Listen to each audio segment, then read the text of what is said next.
வணக்கம் நண்பர்களே. ரஜினியின் மன வலிமை இதுதான் பெரிய அளவுக்கு ஊடகங்களில் அடிபடுகிற வார்த்தையாக இருக்கு.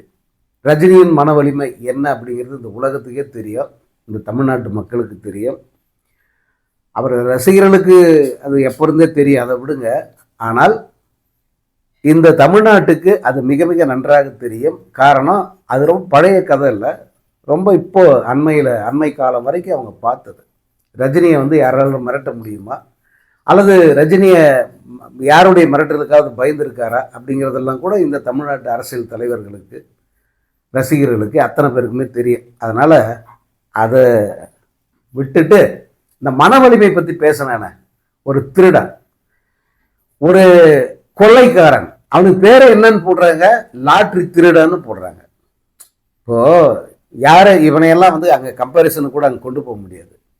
இவன் பேரை என்னன்னு போடுறாங்க, பொதுவாக இவன் பேரை என்னன்னு போடுறாங்க, லாட்ரி திருடன், லாட்ரி கொள்ளைக்காரனோட மருமகன், பல குடும்பங்களை அடித்து உலையில போட்ட கொள்ளைக்காரன், திருட்டு பையன், இப்படி தானே பேசுகிறாங்க மீடியாவில். பொதுவாக மீடியாவில் பேசுகிற அந்த நண்பர்கள், மீடியாவில் அரசியல் கருத்துக்களை பேசுகிற அத்தனை பேரை என்னவா உன்னை வர்ணிக்கிறாங்க? இதுதானே உன்னுடைய அடைமொழி தானே. மனவலிமை பற்றி பேசுகிற இந்த திருட்டு, அந்த மூலகட்ட, அல்லது பேசும்போதே ஸ்பெல்லிங் மிஸ்டேக் பண்ற அந்த ஒரு நாதாரி இருக்கு, அதனுடைய மனவலிமை என்னன்னு பார்க்கலாமா? அரசியல்ல பிச்சைன்றது கூட ஒரு சந்தர்ப்பவாதம் சொல்லலாம். அதாவது ஒரு சந்தர்ப்பத்துக்காக பிச்சைக்கார மாதிரி நடிச்சு நேரம் வரும்போது பெரிய ஆள் ஆகிறது. ஆனா இந்த தருதலை ஒரு பிச்சைக்காரனா தான் இந்த அரசியலுக்கே வருது. என்னதான் பணம் இருந்தாலும், என்னதான் சொத்து இருந்தா கூட அரசியல்ல நமக்குன்னு ஒரு எதுவுமே இல்லையே, நம்ம ஏதாவது ஒண்ணு பண்ணி நம்ம அடையாளம் வேணுமே அப்படின்ட்டு ஒரு பிச்சைக்காரனை போல ஒவ்வொரு கட்சியாக ஏதாவது ஒரு வகையில அதிகாரத்துக்காக பிச்சை எடுத்து தான் கடைசியில எங்குமே எடுப்படல. இந்த பிச்சைக்காரனுடைய நோக்கம் என்னன்னு தெரிந்து அடிச்சு விரட்டிட்டாங்க. செருப்பால் அடிக்காத குறைய ஒவ்வொரு கட்சியிலேருந்து விரட்டியிருக்காங்க. இறுதியாக தஞ்சமடைந்த கட்சி தான் இந்த தவிட்டு தற்குறி கழகம். இந்த கழகத்தில் சேர்ந்த பிறகு இவருடைய மனவலிமை என்ன? அங்க 41 பேர் செத்துட்டான். அடுத்த நிமிடம் தலை தெறிக்க ஓடி போய் இவருடைய தலைவனாவது போயிட்டு ஈசிஆர்ல வீட்டில் போய் சரக்க போட்டு குப்புரடிச்சு படுத்துட்டான். ஆனா இவன் என்ன பண்ணான், விமானத்தை பிடிச்சு வடநாட்டுக்கு போயிட்டு அங்க இருக்கிற அந்த சங்கிகள் காலில் விழுந்து உயிர் பிச்சை. எல்லா இடத்துலையுமே பிச்சை தான். இப்படி ஒரு கேவலமான அரசியல் வாழ்க்கைக்கு சொந்தக்காரனான இந்த நபர் ரஜினியை பத்தி பேசலாமா? ரஜினிங்கிற அந்த வார்த்தையை பயன்படுத்தலாமா? சரி, இவனுடைய மனவலிமை இருக்கட்டும். இவனுக்கு தலைமை, இவனை இப்படி பேச வச்சு தூண்டி விட்டு வேடிக்கை பார்த்துருக்காரு அந்த தற்குறி ஒருத்தருக்கால, அவனுடைய மனவலிமை என்னன்னு பார்க்கலாமா? ஆரம்பத்தில் நடிகனாக அறிமுகமான போது அவனுக்கு அந்த கமெண்ட்ஸ், ரிவ்யூஸ் இருக்க, இதெல்லாம் ஒரு மூஞ்சி, ஒடுங்கி போன நசுங்கி போன சொம்பு மாதிரி ஒரு மூஞ்சி. இந்த மூஞ்சியை நம்ம காசு கொடுத்து படம் தேட்டரில் போய் பார்க்கணுமா அப்படின்னு தான் ரிவ்யூ. இது பிரபலமான பத்திரிகையில் ரிவ்யூ. சாதாரணமாக யாரும் போகிற புகழ் அடிச்ச கமெண்ட் கிடையாது. அந்த விமர்சனம் வந்த போது இருந்த மொத்த நம்பிக்கையை இழந்து போய் கதறிக்கிட்டு இருந்த இந்த தற்கூரி நான் ரஜினியினுடைய வழியில் ரஜினியை பார்த்து நடிக்க ரஜினி தான் என்னை நடிக்க சொன்னார், ரஜினி தான் எனக்கு உற்சாகம் கொடுத்தாரு, ரஜினியுடைய வசனத்தை சொல்லி தான் நடிக்க வந்தேன், நான் அவருடைய தம்பி, அவருடைய தொண்டன், அவர் எனக்கு கடவுள் மாதிரி, அவர் தான் என்னுடைய வழிகாட்டி, குரு, இப்படியெல்லாம் ஒவ்வொரு மேடையும் சொல்லி சொல்லி சொல்லி பிச்சை எடுத்து தான் அந்த இடத்துக்கு தன்னை ஒரு நடிகனாக நிலைநிறுத்திக்கிட்டான். நிலைநிறுத்தி கொண்ட பிறகு அவனுக்குள்ள இருந்த அரசியல் ஆசை, அந்த அரசியல் ஆசையினுடைய விளைவு, அரசியல்னா தன்னை இந்த சினிமாவில் முதல் நிலை நடிகனா காமிச்சிக்கணும். அதுக்கு என்ன பண்ணலாம்? அதற்கு இருக்கிற அத்தனை குறுக்கு வழி, கேடுகட்ட அந்த வழிகள் அத்தனையும் கடைபிடிக்க ஆரம்பித்தா, பணம் கொடுத்து எழுத வைக்கிறது, தனக்குன்னு ஒரு புரோக்கர் டீம் உருவாக்குறது, மீடியாவிலேயே இருக்கிறதுலே எச்சப்பயிலுங்க யாரோ அவங்களெல்லாம் கூப்பிட்டு வச்சுக்கிட்டு அவங்களுக்கு பணம் கொடுத்து தன்னை பற்றி உயரமாக எழுத வைப்பது, தன்னை வந்து ஒரு தமிழ் சினிமாவினுடைய உச்ச நடிகர் யார்? ரஜினிகாந்த். அவருக்கு இணையா பேச வைக்கிறது, அது அவரை தாண்டிட்டன்னு பேச வைக்கிறது, இந்த வேலையெல்லாம் செய்ய வச்சது யாரு? அப்பெல்லாம் எங்க போச்சு மன வலிமை? என்ன மாதிரி மன வலிமை இதெல்லாம் வந்து பண்ணார் இவரு? படம் ரிலீஸ் ஆக முடியல, ஒரே ஒரு கேப்ஷனுக்காக படம் ரிலீஸ் ஆக முடியல. கொடநாடு கேட்ல போய் கூர்க்கா எதிரில் மண்டி போட்டியடா, என்ன மன வலிமை? அடுத்து மீண்டும் படம் ரிலீஸ் ஆக முடியல. இந்த முறை என்ன பண்றது? சரி, இருக்கிறதுலே பெரிய அடிமை அப்படின்னு சொல்லப்பட்ட ஒரு நபர் அவர் காலில் போய் விழுந்து என் படத்தை எப்படியா ரிலீஸ் பண்ணி கொடுங்க. மீண்டும் படம் ரிலீஸ் ஆகல, அதே அடிமை காலில் போய் விழுந்து எப்படியாவது என் படத்துக்கு முழு அட்டண்டன்ஸ் வர்ற அளவுக்கு வந்து விதிகளை தளர்த்துங்க. ஜனங்க செத்தா என்ன எங்க எடுக்கிட்டு போனா, ஏன் நான் வந்து உச்சத்தில் இருக்கணும், நான் முதல் நிலை நடிகன்னு என்னை சொல்ல வைக்கணும், எனக்கு வந்து எப்படியா உதவி பண்ணுங்க. எல்லா நேரங்களிலும் இருக்கிற அத்தனை வாய்ப்பு வழிகள் என்னென்ன இருக்கோ அத்தனை வழிகளையும் பயன்படுத்தி காலில் விடுவது, மன்னிப்பு கேட்பது, அல்லது தனக்கு ஒரு வாய்ப்பை உருவாக்கி கொடுங்க அப்படின்னு கெஞ்சி கூத்தாடி தன்னை ஒரு நடிகனாக நிலைநிறுத்தி கொண்ட ஒருத்த மன வலிமை உள்ளவனா? அவன் மன வலிமை என்னங்கிறத கரூர் துயர சம்பவத்தில் பார்த்துட்டோம், ஜனநாயகன் பட ரிலீஸில் பார்த்துட்டோம். இந்த இப்போ வரைக்கும் பாஜக, மோடி, அமித்ஷா, ஆர்எஸ்எஸ் இந்த வார்த்தைகள் மட்டும் அவன் வாயிலிருந்து வரவே வராது. என்ன மன வலிமை? இப்படி ஒரு மன வலிமை எங்கேயாவது பார்க்க முடியுமா? வாய்ப்பு கிடைக்கிற போதெல்லாம், தேவைப்படும் போதெல்லாம் ரஜினி காலில் விழுந்து, ரஜினி என் தலைவன், ரஜினி என் தெய்வம், ரஜினி நான் ரஜினியோட தம்பி அப்படி சொல்லி சொல்லி சொல்லி ரஜினி ரசிகர்களை காக்கா பிடிச்சி அவங்களுடைய தயவில் ஒரு நிலைக்கு வந்த ஒரு ஈனப்பிறவி. அதுக்கு அல்ல கைகளா இந்த நாய்ங்க. இதுங்க கிட்ட கேட்டுக்கு ரஜினியோட மன வலிமையை பற்றி பேசுறீங்களா நீங்க? டேய், உன்னுடைய மன வலிமை என்னன்னு பாருடா, உன் தலைவரோட மன வலிமை என்னன்னு பாரு.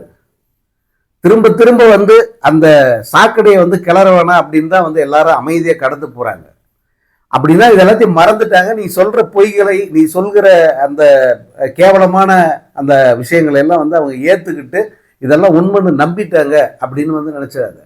திரும்ப திரும்ப வந்து நீங்கள் பொய் சொல்ல சொல்ல அம்பலப்பட்டு கொண்டே இருக்கிறீர்கள். நீ மன வலிமைன்ற வெளியே இருக்கிற என்ன சொல்ற, அந்த லட்சணங்களுக்கு தெரியுண்டா போடா அப்படின்னு சொல்றாங்க. அந்த அளவுக்கு தான் வந்து உன்னுடைய தலைவனுடைய மன வலிமை இருக்கு.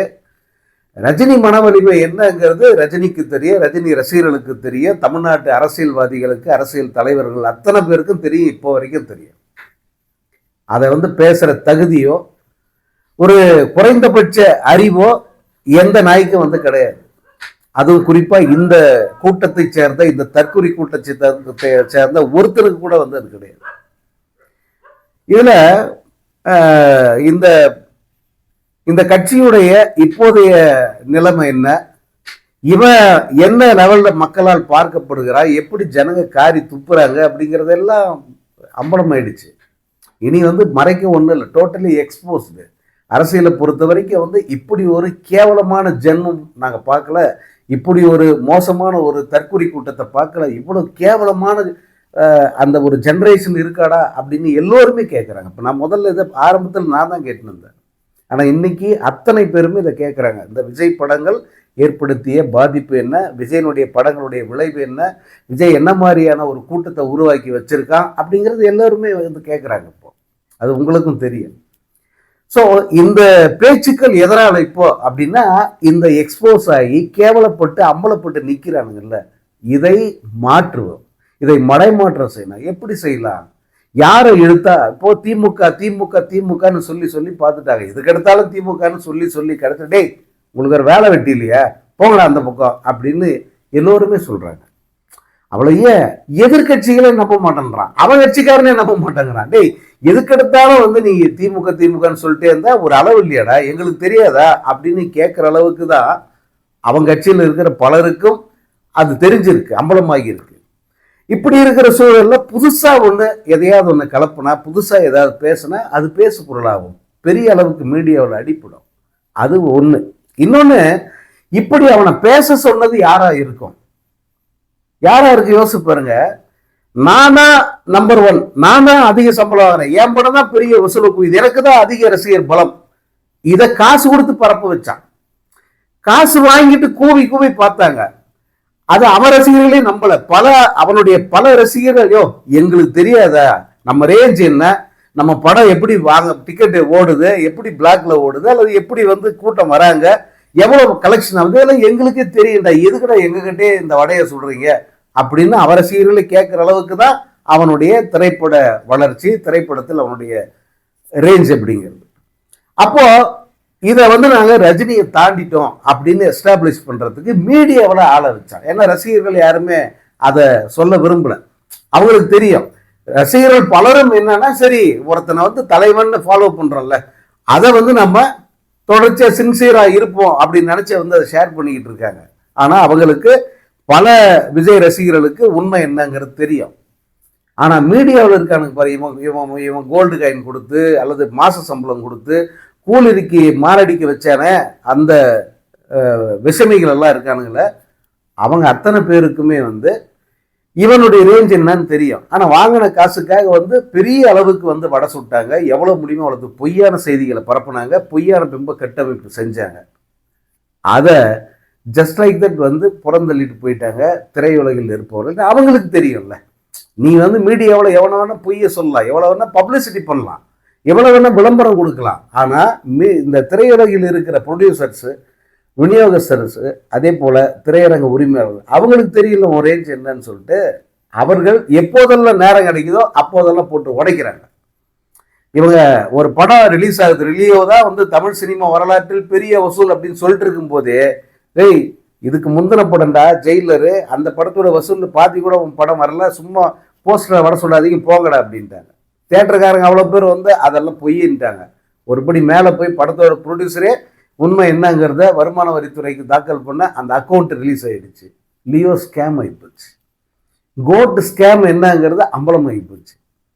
100 கோடி ஷேர் வந்துட்டோம், 100 கோடி ஷேர் கொடுத்தனாங்க. கடைசியில் ஒரு டிஸ்ட்ரிபியூட்டர் சொல்லிட்டாரு 100 கோடி ஷேர் எல்லாம் வந்து ஒரு நாளும் விஜய் படங்கள் தந்ததில்லை. இந்த 100 கோடி ஷேர் கொடுத்த இந்த 5 ஆண்டு காலத்தில் கொடுத்த ஒரே நடிகர் வந்து சூப்பர் ஸ்டார் ரஜினிகாந்த். அவருடைய 2 படங்கள் ஜெயிலரும் இந்த கூலியும் தான் அந்த சாதனையை செஞ்சது அப்படிங்கிறதையும் வந்து அவங்க சொல்லிட்டாங்க. ஸோ சினிமாவில் இவர்கள் சுடுகிற வடை எடுப்பில் இவர்கள் என்ன சொன்னாலும் வந்து அது ஃபேக், அது ஸ்கேம் அப்படிங்கிறது சினிமாவில் எஸ்டாப்ளிஷ் ஆயிடுச்சு. இப்போ அரசியலில் சரி ரஜினி வந்து ட்ரை பண்ணி பார்த்தாரு, அவரால் வர முடியல, அவர் வந்து நிர்பந்தங்களுக்கு பணிஞ்சிட்டாரு, திமுக மிரட்டிருச்சு, அல்லது பிஜேபி அவங்க நெருக்குதலால் வரல அப்படின்ற ஒரு நேரேட்டிவை செட் பண்ணிட்டு ரஜினிக்கெல்லாம் இல்லாத ஒரு கட்ஸு விஜய்க்கு இருக்கு. பார்த்தீங்களா? டேய் கட்ஸு, 41 பேர் செத்து போது ஓடுனிய தலை தெரிக்க, அன்னைக்கு உன் கட்ஸ் என்னன்னு தெரிஞ்சிருச்சு. ஜனநாயகன் படம் ரிலீஸ் ஆகாத போது வாயை திறக்காம அப்படி மங்குனி மாதிரியே சுற்றிக்கிட்டு இருக்கிய, உன் கட்ஸ் என்னன்னு தெரிஞ்சு போச்சு. இப்போ வரைக்கும் மோடி, அமித்ஷா அல்லது பாஜகன்ற வார்த்தையே உன் வாயில் வரல, உன் கட்ஸ் என்னன்னு இந்த உலகத்துக்கே தெரியுது. நீ கட்ஸை பற்றி பேசலாமா? யார் காலை பிடிக்கலாம், எப்படி வந்து நம்ம நினைச்ச இடத்துக்கு போனோம், அதுக்கு பெருசா வந்து கஷ்டப்பட மாட்டேன், உழைக்க மாட்டேன், மக்களை போய் பார்க்க மாட்டேன். ஆனா யார் காலையாவது பிடிக்கணும், யாருக்கெல்லாவது பிடிச்ச வந்து நம்ம அந்த நினைச்ச அந்த இடத்துக்கு அரசியலுக்கு போய் உட்காந்துடணும் அப்படிங்கிற மிக கீழ்த்தரமான மிக கேவலமான ஒரு நோக்கத்தை ஒரு எண்ணத்தை கொண்ட ஒரு நடிகனுக்கு அல்லக்கையா இருந்துக்கிட்டு இந்த அல்லக்கை பேசுதுன்னா இதை பேச வச்சது எவனா இருப்பான்னு யோசிச்சு பாருங்க. யார் கூலிப்படை வச்சு மீடியாவில் ஒரு மாஃபியா கும்பலை உருவாக்கி தனக்கு ஆதரவாக பிம்பத்தை கட்டமைக்கிற வேலையை செய்ய வச்சானோ அந்த ஈனப்பிரிவு தானே இந்த வேலையை செய்ய வச்சுப்பா. சிலர்லாம் என்ன ரொம்ப பெருசாக வந்து இவனுக்கு வக்காலத்து வாங்குறத நினச்சிக்கிட்டு அல்லது ரஜினியை பெருமைப்படுத்தாத நினச்சிக்கிட்டு, இதெல்லாம் விஜய்க்கு ஒன்றும் தெரியாதுங்க, கூட இருக்கிற இவங்க தான் விஜய்க்கு குழி தோன்றாங்க அப்படியெல்லாம் அவன் சொல்லிக்கிட்டு இருக்காங்க. ஒரு வெங்காயமும் கிடையாது. இது முழு நேர பொழப்பா வச்சுக்கிறது விஜய் தான். ஏன்னா சினிமாவில் என்னென்னலாம் பண்ணானோ, என்னென்ன கீழ்த்தரமான வேலைகள்லாம் செஞ்சானோ அதே வேலைகளை அரசியலில் செய்கிறான். ஆனால் இதை வந்து அவன் அரசியல் கட்சி ஆரம்பிக்கிறேன்னு சொன்ன நாள்ல இருந்து தொடர்ச்சியாக சொல்லிக்கிட்டு இருக்குது. நான் மட்டும்தான் நினைக்கிறேன், சினிமாவில் செய்கிற அதே கீழ்த்தரமான வேலைகளை அரசியலில் செய்ய பார்க்கிறான். சினிமாவில் இப்படி பொய்யான போஸ்டர், வடை சொல்றது, கூலிக்கு ஆள் வச்சு தனக்கு அந்த பிம்ப கட்டமைப்பு செய்கிறது, தன்னை பற்றி புகழ்ந்து பாட சொல்லி காசு கொடுக்கறது, இதெல்லாம் பண்ணுறானோ அதே வேலையை வந்து அரசியல் அவன் செய்கிறான். அந்த ஆட்களில் பாதி பேர் வந்து இங்கே அதே வேலையை செய்கிறாங்க. புதிதாக அரசியல் மாமா பையனும் கொஞ்சம் பேர் இருப்பாங்கல்ல, அவங்கள வச்சே வந்து இந்த வேலையை செய்கிறான் அப்படிங்கிறத நம்ம ஆரம்பத்தில் சொல்கிறோம். அதுதான் வந்து இப்போ தொடருது. அதன் ஒரு பகுதியாக இப்ப அவங்கெல்லாம் சொன்ன எதுவுமே எடுப்பில்ல. இதுல இப்ப இந்த கூலிக்கு ஆள் வச்சு இதெல்லாம் பேச வச்சான்ல, சினிமாவிலேயாவது ஒரு கொஞ்ச காலம் வந்து அது பேசு பொருள் இருந்துச்சு. என்னடா அது சந்திரமுகி அந்த படம் தாண்டிச்சேமே, ரஜினி படத்தை வசூல இந்த படம் தாண்டிச்சேமே அப்படின்னு கொஞ்சம் பேர் வந்து கொஞ்சம் அப்படி அசந்துட்டாங்க. அதுக்கப்புறம் அவங்க சுதாரிச்சுக்கிட்டு, டேய் இவ்வளோ பெரிய ஃப்ராடு வேலை, ஃப்ராடு கரப்பையிலடா நீங்க அப்படின்னு சொல்லி கேட்க ஆரம்பிச்சிட்டாங்க. ஆனா அரசியலை பொறுத்த வரைக்கும் வந்து இங்க இருக்கிற சினிமா, அதாவது அரசியல் மீடியா இருக்கு, அது பலம் நின்று கொட்டை போட்டவங்க, இவனை மாதிரி பல டுபாகூர்களை பார்த்தவங்க அவங்க. அதனால வந்து இவங்க எடுப்புல வடை சுட ஆரம்பிச்சாங்க, எடுப்பு அம்பலப்பட்டுட்டாங்க. நீ யாருன்னு எனக்கு தெரியும்டா, போடா மூடிக்கிட்டு அப்படின்னு ஆரம்பத்திலே சொல்லிட்டாங்க. அதனால அந்த மீடியா மாஃபியா இருக்கட்டும், இங்க புதுசா வந்த அரசியல் மாமா பயிலுங்கட்டும், யாருடைய அந்த பொய் நேரேட்டிவ்மே வந்து எடுப்படாம போயிடுச்சு. அதனுடைய விளைவு இப்ப அவன் கூடவே இருக்கான்ல, இந்த ஒரு மூலகட்ட முண்டங்கள் இருக்க அவனுங்களை வந்து பேச வைக்கிறாங்க. இப்படி இவன் வந்து யாரு, ஒரு கட்சியோட ஒரு நிர்வாகியா இருக்கான், இவனை ஒரு நிர்வாகியான்னு வச்சுக்கிறதுக்காகவே வந்து இது ஒரு கட்சின்ற ஒரு குறைந்தபட்ச அதை சொல்லக்கூட வந்து தகுதி இல்லாத ஒரு ஒரு ஒரு கும்பலா அது மாறிடுச்சு. அது வெறும் கும்பல் தான். ஸோ அவன் தான் வந்து அந்த தலைமை தற்கூரி தான் இந்த தவிட்டு தற்கூரிய வந்து இப்படி பேச வைக்குது. நீ தொடர்ந்து சிஎம் பத்தி பேசிட்டோம், திமுக பத்தி பேசிட்டோம், இந்த ஆட்சியை பத்தி பேசிட்டோம், எதுவுமே எடுபடல. சரி, யாரை பத்தி பேசினா அதிகமா எடுப்படும்? நம்ம மேடைகள்ல யாரை சொல்லி சொல்லி நம்ம வளர்ந்தோம், அவர்கிட்டயே திரும்ப போவோம், அவர் காலையே போய் விழுவோம், அவர் காலையே நக்குவோம் அப்படின்னு வந்து அங்க வந்து திரும்ப நிக்குதுங்க. அதனுடைய ஆரம்பம் தான் இந்த தவிட்டு தற்கூரியினுடைய இந்த பேச்சு. ரஜினியினுடைய மன வலிமை என்னங்கிறது தமிழ்நாட்டுக்கே தெரியும்டா. மன வலிமை என்னங்கிறதும் இந்த தமிழ்நாட்டுக்கு தெரியும், இந்த தமிழ் ஊடகங்களுக்கு தெரியும். உன்னுடைய இந்த கதையை வந்து நீ வேற கிரகத்துல வேணா வச்சுக்க, இங்க வச்சுக்காத.